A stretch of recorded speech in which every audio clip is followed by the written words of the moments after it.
Welcome to Google on Everything. Today, we are diving into the subject of the high-stakes war for the chips that power artificial intelligence.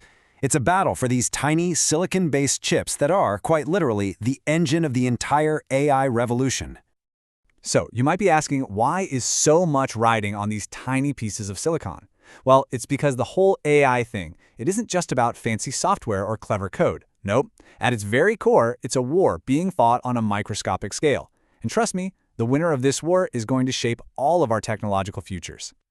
Okay, so to really get what's happening right now, we've got to rewind a bit. We need to look at the original problem that kick-started this whole thing, and how one company, well, how they rose to become the undisputed king of AI hardware. You see, it all comes down to how these chips, well, how they think. For ages, computers ran on CPUs, or central processing units. Imagine them as a super smart genius who can only do one thing at a time, but do it really, really well. That's scalar processing. Awesome for most stuff, but for AI, it's like trying to count every grain of sand on a beach one by one. It's just painfully slow. AI needs a totally different game plan. It needs something called parallel processing. We're talking about a chip doing thousands, even tens of thousands of calculations all at the exact same time. It's kind of like how your brain works, right? You see, hear, and feel all at once.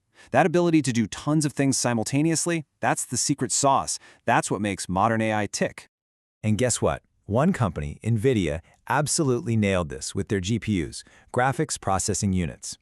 Funny thing is, they were first built for video games, to make dragons and explosions look amazing. But it turns out that same power was perfect for AI. So perfect, in fact, that NVIDIA ended up grabbing a staggering 80 to 90% of the entire market. Yeah, 90%.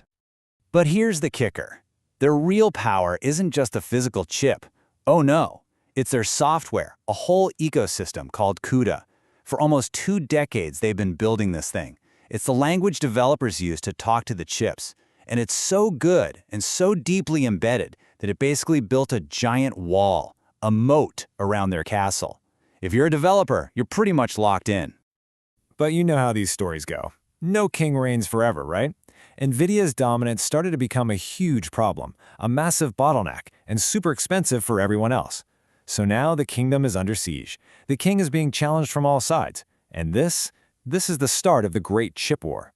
The attack is coming from 2 fronts. First, you've got the direct rivals, other big chip companies, who are coming out with their own powerful hardware. And then, and this is the really interesting part, you've got a full-blown rebellion from NVIDIA's biggest customers, the huge tech giants who are just plain tired of being held hostage by one company.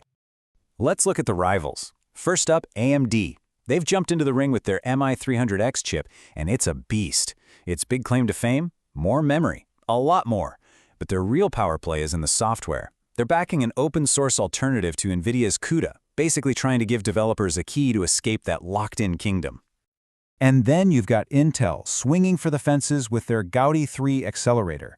Their angle isn't just speed, it's about being smarter. They're claiming it's more power efficient and, get this, cheaper. A lot cheaper. We're talking kits that sell for about 2/3 the price of NVIDIA's stuff.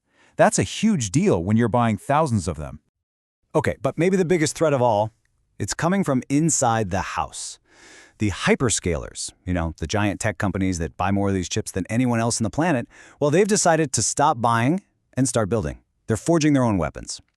Yep, companies like Google, Amazon, Microsoft, Meta, the whole crew, they're all designing their own custom silicon, their own ASICs. Why? Simple.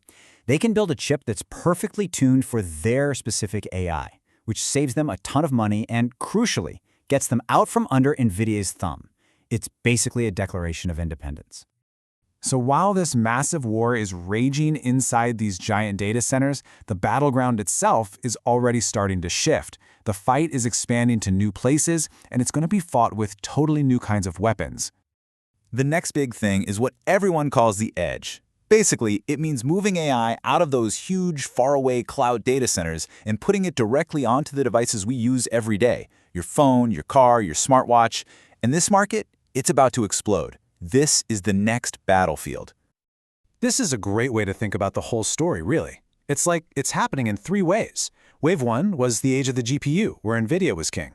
Wave 2 is right now, the Great Chip War, with all these custom ASICs. But Wave 3? wave 3 is pointing to something else entirely, something new. And that brings us to this wild idea, neuromorphic computing. So what on earth is that? In simple terms, these are chips designed to work like a human brain. Think about it. Your brain isn't running at 100% all the time. It reacts when something happens. These chips do the same thing. They're event-driven, meaning they only wake up and use power when there's new information to process, just like a neuron firing. The potential for saving energy here is just mind-blowing. And it's not just science fiction. We're already seeing the first pioneers, chips like Intel's Loihi and IBM's True North.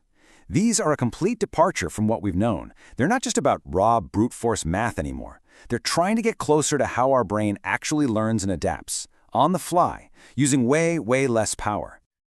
And all this leads to one final, really big question to think about. As the chips that power AI start to look more and more like the chips inside our own heads, what are we really building here? It feels like we're not just making faster computers anymore. We might actually be on the verge of redefining what intelligence itself even means.